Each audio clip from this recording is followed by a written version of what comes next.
Good afternoon po. Kasama natin si kaibigan. Mayroon po siyang ipapaabot na impormasyon tungkol po sa ating presidente. Mayroon po siyang nakita ngayon tungkol sa kalagayan ni BBM. Sa lahat po ng mga nagpaabot sa atin, dahil po ay napakaraming galit din po sa pagpapaabot namin tungkol kay BBM. Ang ginawa po namin, gusto namin na mapaabot yung mga impormasyon para matulungan na ipanalangin ang kalagayan ni BBM. Ngayon, masamang impormasyon po ito. Maging matatag na lang kayo mga BBM supporters. Tulungan natin na sana ay hindi ito mangyari sa kanya, kaibigan.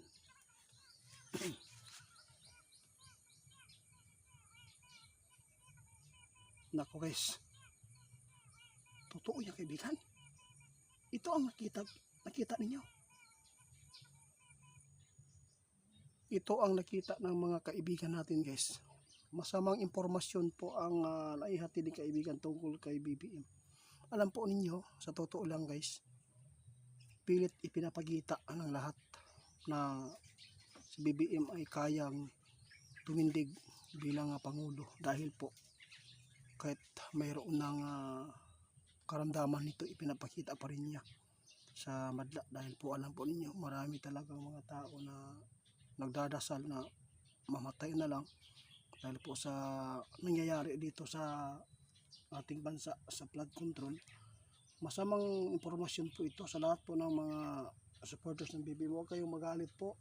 Ipinapaabot ng ating kaibigan para matulungan ng ipanalangin na hindi ito mangyari sa kanya na nakita sa kaibigan na di mayo. Kaibigan, ito pong nakita ninyo kaibigan. Totoo yan. Bakit po? Nako, guys, masilan po ang ipinapaabot ng ating kaibigan. Alam kong sasabog ang galit po nyo sa duwinde. Baka sabihin naman nyo naggawa-gawa ng istorya. Pero sa totoo lang guys, impormasyon ng ating kaibigan, mayroon pong hindi maganda sa katawan ni BBM po ngayon.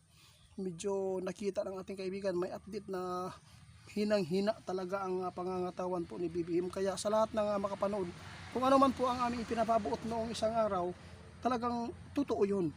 No? Kaya ito po ang tandaan po ninyo. Yung mga supporters, huwag kayong magalit. Kaya ipinapaabot para masupla, para hindi mangyari sa kanya. Tulungan natin ipanalangin ito kasi sinabi ng ating kaibigan na hindi maganda po ang kalusugan ni BBM ngayon. Mahina pa rin kahit pa ipinapakita ito sa madla na ito ay malakas. Pero alam po ninyo guys, ang tao, lalo na pag presidente ka, dahil sa mga nangyayari sa flood control, daming mga taong galit sa kanya. Kaya pinilit niyang tumayo para makita na malakas pa siya, para walang masabi ng iba na masakit. Kaibigan, grabe naman ito kaibigan. Ito talaga ang nakikita po niyo tungkol kay BBM.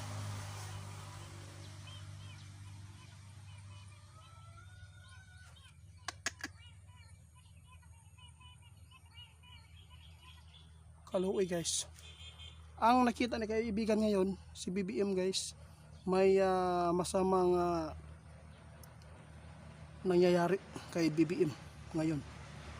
May sakit talaga na unti-unting humihina ang katawan. Nagdalawang isip na si kaibigan guys, matatapos kaya ni BBM ang kanyang termino dito. Nakita ni kaibigan, kahit pa ay hindi ninyo kahit hindi pa ninyo tawag dito tanong, para naluluding ako guys, hindi ko gusto ito na ito mangyari.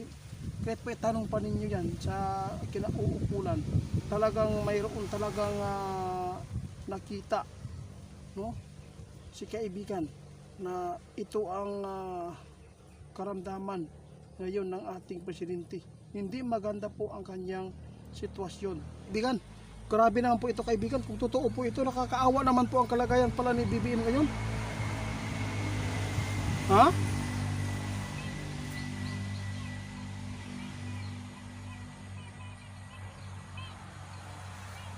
Naku po, kung totoo ito guys, marami na pong matutuwa dito.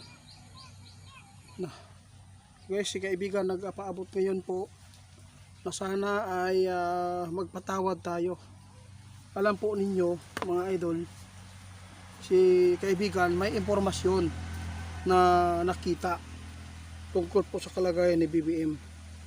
Mayroon talagang iniindang sakit nito at unti-unting humihina ang kanyang pangangatawan. Sana po ay ipanalangin natin na sana ay hindi ito umabot ng hindi maganda sa kanyang termino, kanyang pang ay Diyos ko po guys, na lungkot po ako dito sa ipinapaabot ng ating kaibigan. Panalangin natin guys na sana hindi ito mangyari.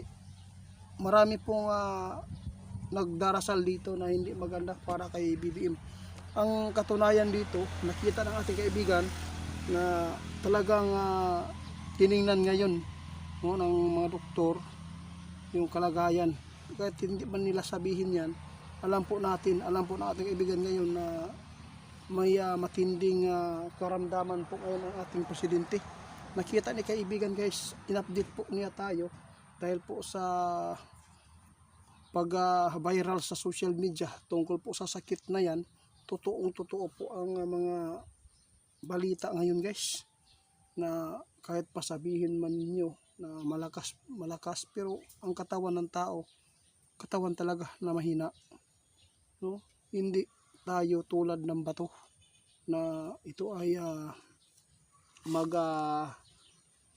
pabilin, no? Magpaiwan sa mundong ito dahil po ikumpara tayo, sobrang rupok natin.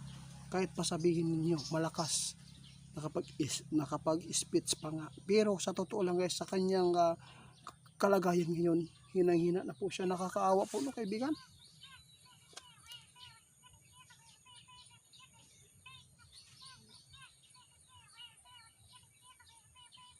Tingnan nyo pa panoorin nyo, pakinggan nyo, sabi balik-balik ni kaibigan, no? Sabi ng ating kaibigan, huwag kayong magalit, pasalamat daw kayo yung mga supporters dyan na ipinapaabot ng ating kaibigan para hindi na ito mangyari ba, na matulungan, na ipanalangin, ipagdasal natin na maging okay si BBM. Pero saan man guys, tao man siya, kahit itago man ninyo yan, grabe, iwan ko lang kung ano po masasabi ng mga kalaban ni BBM dito. Maraming matutuwa dito sa balitang ito eh. Alam po ninyo guys, kahit pasabihin ni Claire na malakas ang kanyang pangulo, pero sa totoo lang, kitang-kita ng ating kaibigan, unti-unting humihina, unti-unting naninilikado ang kanyang kalagayan dahil sa kanyang sakit. Kaya ipinapaabot namin itong impormasyon ng ating kaibigan para masupla at masumpa ba ang malas na kapalaran niya, na sana ay matulungan ng mga supporters ng BBM na ito ay hindi mangyari, na lumala itong sakit, para matulungan sa panalangin. Walang ibang malakas kundi ang panalangin guys. Kaya salamat po sa nakaintindi.